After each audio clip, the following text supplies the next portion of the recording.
week on the Gadget Show Web TV, I'll be showing you how to become a digital DJ. And John's testing the latest noise-cancelling headphones from Denon, plus the latest in gadget tech news. Hello and welcome once again to the Gadget Show studio and of course the fabulous Web TV.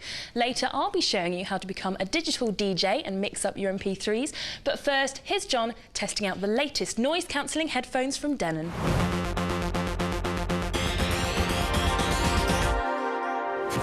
Bose have always been leaders in the luxury noise-cancelling headphone market with these, their Quiet Comfort series. They're not quite as effective at blocking out sound as those in-ear headphones you stick into your ear, but they're much more convenient, much more comfortable to use.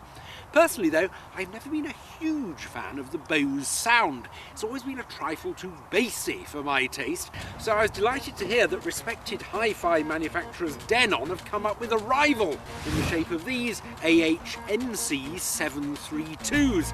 Now you can see straight away who they're aiming at. They look virtually identical to the Boses. They come in a similar sort of carry-everywhere flat case and come with a similar range of accessories like various lengths of cable and adapters that you can use on planes. They also work in the same way. They measure the environment of sound and they come up with an inverse of it to cancel it out, whilst at the same time allowing the music that you want to listen to punch through. There are some differences though. Whereas the Boses run on rechargeable batteries that are good for about 20 hours use, the Denons use a pair of AAAs that's good apparently for about 40 hours of playing. And I think it's by far the most convenient solution. You don't have to remember to charge your headphones before your journey, and you can get AAA batteries anywhere. Also, the Denons have the ability to work as headphones without power, whereas with the Boses you need them on to get any sound at all. With the Denons the sound does come through when they're switched off, although you do need the batteries to be charged and the switch to be on for the noise cancellation to work. Either way though, I think it's a more convenient solution. The crucial question though is, how well do they work? What's the sound quality like and what's the noise cancellation like? Well, I've been using the Denons and the Boses for a long journey to the other side of the world, and I have to say the Denons do work a bit better. They do a much better job of cutting out engine roar on a plane, and they also do a better job of cutting out voices of the surrounding passengers. The Boses almost have the effect sometimes as to make the voices more clear whilst cutting out the deep bass notes, and that effect was much less marked with the Denons. Now unfortunately I don't have a plane to hand to demonstrate, but I do have a motorway. Here's the motorway, and here's the sound of the Bose with the noise reduction on.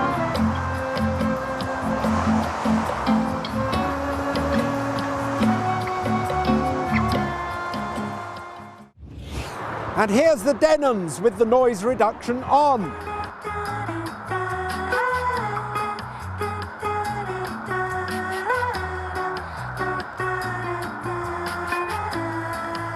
And again, it's slightly, though significantly better here on the motorway, like in the plane. The second crucial question though is, what's the sound quality like? And here again, the Denons were a surprise. When I listened to them in the quiet of my living room, I was frankly rather disappointed. With the sound reduction off, it was a rather compressed sound. With the sound reduction on, it was a slightly artificial sound. But artificial it may be in those circumstances, but when you're up there on the plane, when you're here on the motorway, it seems exactly the right sort of sound to cut through the background noise brilliantly and give you an involving oral experience. So, for the well-heeled, money-no-object, long-haul traveller, I think these Denons are now the headphones of choice.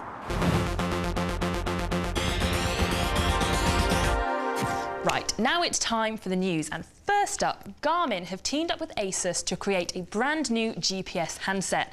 It's going to be called the Nuvifone G60 and will be a touchscreen quad-band GSM mobile phone with 3.5G data connectivity. Like the iPhone and the Nokia 5800, you'll be able to log on to the usual social networking sites such as Twitter and Facebook, send picture messages, emails, geotagged SMS messages and surf the net. But with the added bonus of SatNav built in. You can expect to see this before summer this year, but no word yet on pricing. Now, we're all too familiar with rumours on web TV, so you won't be too surprised to hear that I've got a new one for you, and it's all about the iPhone. Now, apparently, Apple are to release a newer version later this year, and this could be true because it's been almost 2 years since they first launched the iPhone, and almost another year since releasing a 3G version. But there's no word yet on what the specific features might be. But fingers crossed, we're hoping for a bigger memory, a better camera with flash and video capabilities. But as always, Apple will neither deny or confirm whether any of these rumours are true, so it's just a case of wait and see. If your vinyls and mixing decks have become surplus to requirement since the MP3 revolution, then this week's how-to is right up your street, because it's all about turning digital DJ and mixing your MP3s. If you've ever contemplated being a DJ, but thought you had to have hundreds of tracks on vinyl and own the best turntables and mixers to wow the crowds, you'd be wrong.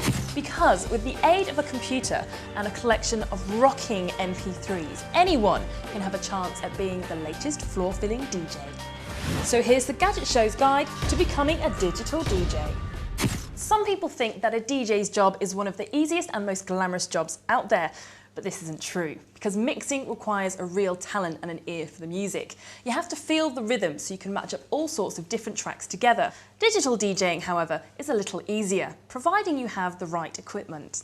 There's loads of DJ software and electronic turntables on the market, from ones with iPod docks, scratchable CD players and even video mixing capabilities. But a lot of them can be very expensive and daunting to use. So with this in mind, I've got Newmark's Total Computer DJ in a box. This has everything you need to be a DJ using your computer. Firstly, it comes with this deck called Total Control. It's designed specifically for computer DJs so you can control the software interface without the need of a keyboard and mouse. It's laid out just like a DJ mixer with scratch pads, line faders, EQ knobs and a crossfader. And it's powered by USB so you don't have to worry about being stuck to a plug socket. It also comes with this box here, the DJ I/O. Now this box takes the audio signal from your computer and splits it into two, allowing you to hear both music tracks at the same time through your headphones. One track in each ear, just like a proper DJ. Finally, and most importantly, it comes with the well-known DJ software Tractor. This puts a pair of virtual decks and a virtual mixer on your computer screen so that you can mix just as you would with a proper turntable setup. Another neat function allows you to instantly drag and drop any music saved on your computer straight onto the set list. Right, now I'm all set up.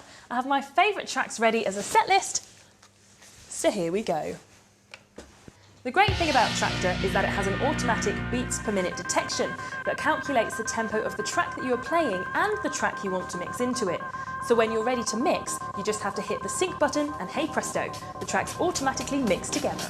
Now while your tracks are playing, the Total Control deck enables you to select a playlist of the tracks you want to come next. And you can even scratch your MP3s like you would a traditional vinyl.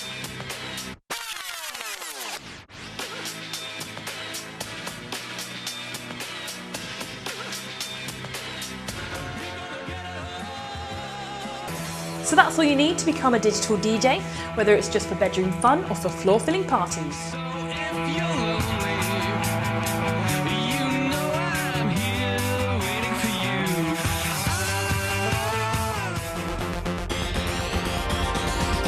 Well, unfortunately, that's all we've got time for this week, but thanks for stopping by, and we'll be back at the same time next week. See you then. Hey,